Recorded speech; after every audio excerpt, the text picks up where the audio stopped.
हवाई जहाज 30,000 से लेकर के 40,000 की फीट पे उड़ता है, लेकिन सेफ्टी के मीटर दिन प्रतिदिन घटते जा रहे हैं। हर साल 16 करोड़ से ज़्यादा लोग हवाई यात्रा करते हैं, लेकिन ऐसा लगता है कि देश का एविएशन सेक्टर भगवान भरोसे चल रहा है। ऐसा आरोप हम नहीं लगा रहे हैं, बल्कि ऐसा दावा खुद डीजीसीए कर रहा है। कल्पना कीजिए, एक हवाई जहाज की रफ्तार 240 किलोमीटर प्रति घंटे से लेकर के 290 किलोमीटर प्रति घंटे के बीच होती है। इस रफ्तार में एक विमान रनवे पर लैंड करता है, लेकिन जिस टायर की मदद से विमान लैंडिंग करता है वो टायर ही खराब हो तो वो टायर इतना घिस चुका हो कि लैंडिंग के दौरान उसके फटने की आशंका है या विमान के फिसलने की भी संभावना बनी हो। लेकिन एयरलाइंस कंपनी टायर नहीं बदल रही, क्योंकि एक टायर की कीमत 1.5 लाख से 5 लाख रुपए के बीच होती है। सोचिए जरा कि क्या विमान के टायर इतने सस्ते हो गए या हवाई यात्री की जान इतनी सस्ती है। ये दावा भी हम नहीं कर रहे, ये दावा भी डीजीसीए कह रहा है। दरअसल डीजीसीए ने अहमदाबाद विमान हादसे के बाद मुंबई, दिल्ली सहित देश के कुछ प्रमुख हवाई अड्डों की गहरी जांच की। इस जांच के दौरान क्या क्या खुलासे हुए ये आपको बताना जरूरी है। पहला, एक एयरपोर्ट पर टेक ऑफ के लिए सबसे पहले प्लेन के टायर घिसे हुए मिले। इसे ठीक कराने के बाद ही उसे रनवे पर भेजा गया।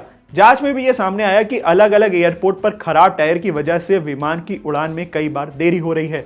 घिसे टायर के इस्तेमाल से विमान के रनवे पर फिसलने या टायर फटने की घटना भी हो सकती है।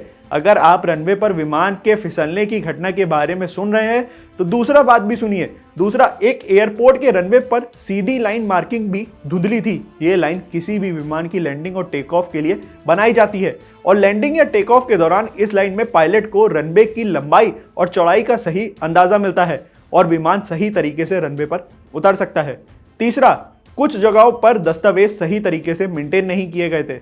हर विमान की एक टेक्निकल लॉगबुक होती है जो कुछ तरह की आधिकारिक जानकारियां अपने अंदर साझा करती है, जिसमें हर पायलट के पहले और बाद के विमान में तकनीकी जानकारियां लिखी जाती हैं।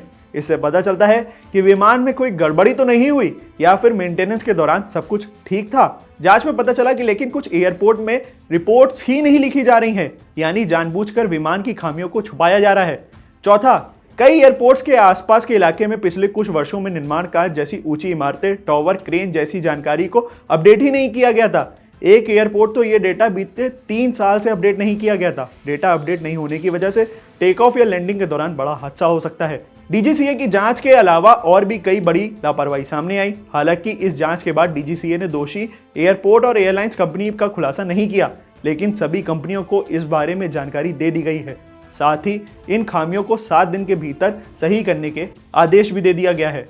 आज भारतीय एविएशन सेक्टर में पैसे बचाने के लिए न केवल सेफ्टी से समझौता हो रहा है, बल्कि हवाई सफर भी दिन प्रतिदिन बद से बदतर होता जा रहा है। हर रोज किसी न किसी एयरलाइंस की लापरवाही से कोई ना कोई घटना सामने आ रही है। ऐसा लगता है कि एयरलाइंस कंपनियां ही नहीं, बल्कि कोई लोकल ई रिक्शा कंपनी है। नया मामला एयर इंडिया का है। मंगलवार को एयर इंडिया की फ्लाइट चंडीगढ़ से ले पहुंची।